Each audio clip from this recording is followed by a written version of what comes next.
अस्सलाम वालेकुम जी। आज हम बात करेंगे स्टूडेंट वीज़े के ऊपर कि अगर आप यूके में एज़ अ स्टूडेंट आना चाह रहे हैं तो आपके पास क्या चीज़ें होनी चाहिए, आप कैसे अप्लाई कर सकते हैं। ये वीडियो कंप्लीट देखिएगा क्योंकि आफ्टर वाचिंग दिस वीडियो आपको किसी भी एजेंट की ज़रूरत नहीं है और कोई भी एक्स्ट्रा फ़ी पे करने की ज़रूरत नहीं है। आप खुद घर बैठकर अप्लाई कर सकते हैं और for your admission to your visa आप all things you can do at home.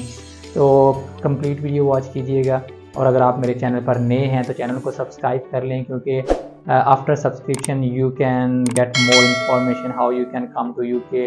और अगर आप ऑस्ट्रेलिया, कनाडा या यूएसए जाना चाह रहे हैं, कौन कौन सी आपके लिए अपॉर्चुनिटीज़ हैं, हम स्कॉलरशिप पे बात करेंगे, हम जॉब अपॉर्चुनिटीज़ पे बात करेंगे, हम ऑल पॉसिबल वेज़ के ऊपर बात करेंगे कि how you can come to in developed countries. तो चलते हैं आज की वीडियो।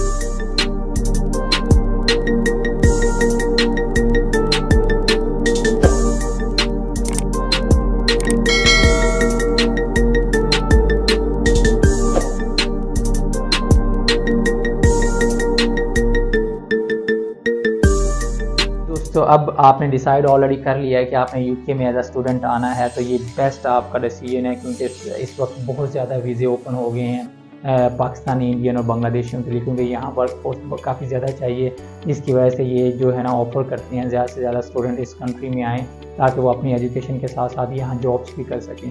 अगर आपने डिसाइड कर लिया तो दैट्स अ गुड डिसीजन।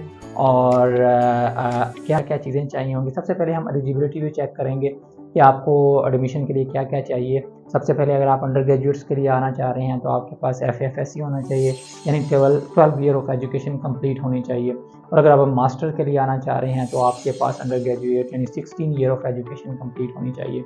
तो यहाँ जो अंडर ग्रेजुएट है वो 3 ईयर्स का होता है, जो मास्टर है वो 1 ईयर का होता है। आफ्टर 3 ईयर अंडर ग्रेजुएट आपको 3 साल का वर्क परमिट मिल जाता है और 3 साल you can earn a lot of money in this country.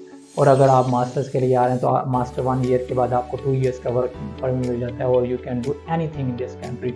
और आफ्टर दैट आपको परमानेंट जॉब भी मिल जाती है यहाँ। तो उसके लिए परेशान नहीं होना कि कैसे हम ये वाली चीज़ें कवर करेंगे, तो उसके लिए मैं एक सेपरेट वीडियो बना दूँगा कि कौन कौन सी चीज़ें आपको चाहिए होंगी, या एक सेपरेट आपको टिप्स दे दूँगा कि आप कैसे यहाँ फीस अपनी मैनेज कर सकते हैं।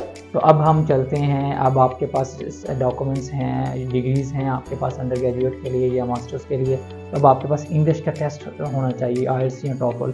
या अगर आपके पास IELTS या टॉफल नहीं है, ये भी एक इम्पॉर्टेंट चीज़ है कि अगर आपके पास ये वाले इंग्लिश नहीं है IELTS या टॉफल, तो आप यूनिवर्सिटी का एक स्पेसिफिक इंग्लिश टेस्ट है वो भी दे सकते हैं, क्योंकि जब से इनको वर्क फोर्स चाहिए तब से इन्होंने ईजी कर दिया है स्टूडेंट्स के लिए कि वो यूनिवर्सिटी का एडमिशन भी, जो यूनिवर्सिटी का एक टेस्ट है इंग्लिश का, वो भी दे सकते हैं।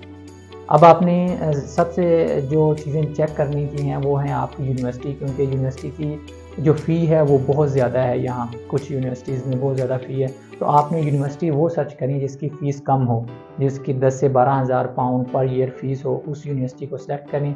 और उस यूनिवर्सिटी में स्कॉलरशिप भी देख लें कि अगर वो आपको कुछ 2000 से 4000 अगर आपको स्कॉलरशिप भी दे देते हैं, तो आफ्टर स्कॉलरशिप आपकी अगर 12,000 फ़ीस थी तो आफ्टर स्कॉलरशिप आपकी 8,000 पाउंड फ़ीस रह जाएगी।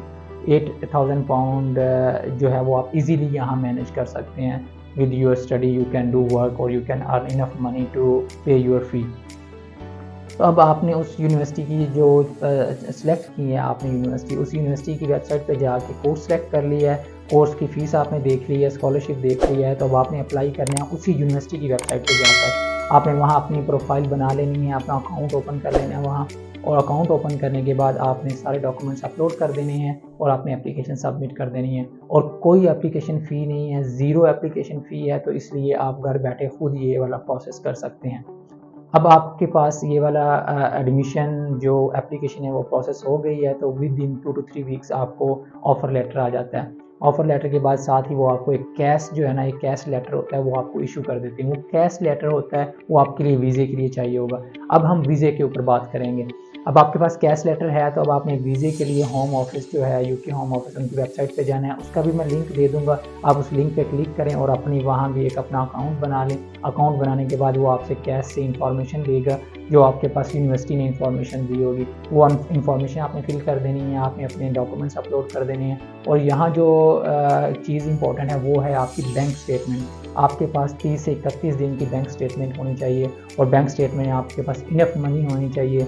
आप you can live like 9 month के लिए आपके पास अकोमोडेशन आप मैनेज कर सकते हो। और उसके बाद जो आपने फ़ी है, अगर आपने 20% फ़ीस पे की थी तो 80% फ़ीस आपके अकाउंट में होनी चाहिए, पाकिस्तानी अकाउंट में, जस्ट टू शो कि आपके पास इनफ मनी है और you can live easily in UK और यू कैन सर्वाइव। बेसिकली आपने ये शो करवाना है अपनी बैंक स्टेटमेंट के अंदर।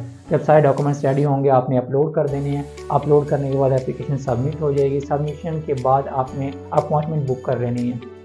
जो VFS का ऑफिस है वहाँ की आपने अपॉइंटमेंट बुक करनी है। अपॉइंटमेंट बुक करने के बाद आपने अपना पासपोर्ट ले जाना है विद डॉक्यूमेंट्स। आपकी वहाँ बायोमेट्रिक होगी, आपकी पिक्चर्स होंगी और उसके बाद एप्लीकेशन आपकी सबमिट हो जाएगी।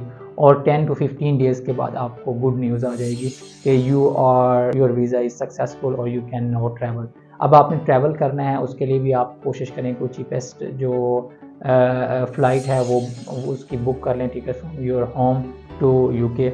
और फिर यूके में आने के बाद कौन कौन से आपको इश्यूज़ हैं या कौन कौन सी चीज़ें आपके पास होनी चाहिए, उसके लिए एक मैं सेपरेट जो है ना एक कंप्लीट वीडियो बना दूंगा कि कौन कौन सी चीज़ें आप प्रिपेयर करके हैं बिफोर कमिंग टू यूके।